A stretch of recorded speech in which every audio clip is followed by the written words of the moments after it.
കിഴക്കൻ ഉത്തർപ്രദേശിന്റെ ചുമതലയുള്ള AICC general സെക്രട്ടറിയായി പ്രിയങ്ക ഗാന്ധിയെ നിയോഗിച്ചതു മുതൽ വൻ മാറ്റങ്ങളാണ് ഉത്തർപ്രദേശിൽ അരങ്ങേറുന്നത്.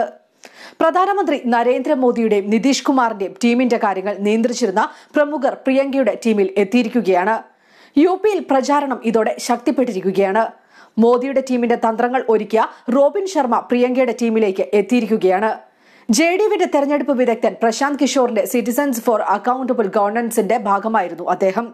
മോദിയെ 2014 വിജയിപ്പിക്കുന്നതിൽ നിർണായകമായത് റോബിൻ ശർമ്മയുടെ പങ്കാണ്. റോബിൻ ശർമ്മ പ്രിയങ്കയുടെ തെരഞ്ഞെടുപ്പ് ക്യാമ്പയിനിന്റെ അഡ്വൈസറായി നിയമിതനായിരിക്കുകയാണ്. BJPക്കും മോദിക്കും ഒരേപോലെ തിരിച്ചടിയാണിത്. മോദിയുമായി അടുത്ത ബന്ധമുള്ളയാളാണ് റോബിൻ ശർമ്മ. 2014 മോദിയെ ജനപ്രിയനാക്കിയ ചായ് പേ ചർച്ചയുടെ ബുദ്ധി കേന്ദ്രമായിരുന്നു റോബിൻ ശർമ്മ. എന്നാൽ മോദിയുടെ ടീമിൽ സ്വാതന്ത്ര്യമില്ലാത്തതുകൊണ്ടാണ് അദ്ദേഹം BJP ക്യാമ്പ് വിട്ടത്. പ്രിയങ്കയുടെ ടീമിലേക്ക് റോബിൻ ശർമ്മയെ കൂടാതെ വരാത് പാണ്ഡെയും എത്തുന്നുണ്ട്. മുൻ കേന്ദ്രമന്ത്രി ജയറാം രമേശിന്റെ സ്പെഷ്യൽ അഡ്വൈസറാണ് പാണ്ഡെ. പ്രധാനമന്ത്രിയുടെ ഗ്രാമീണ വികസന പദ്ധതികൾ തയ്യാറാക്കിയത് വരാത് പാണ്ഡെയാണ്.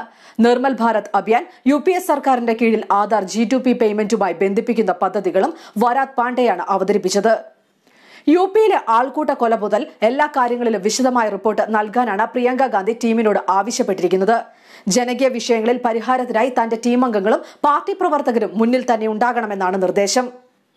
പ്രധാനമായും തൊഴിലില്ലായ്മയും അതിക്രമങ്ങളുമാണ് പ്രിയങ്കയുടെ ടീം നടത്തിയ സർവേയിൽ ജനങ്ങൾ മുന്നോട്ട് വെച്ചത്.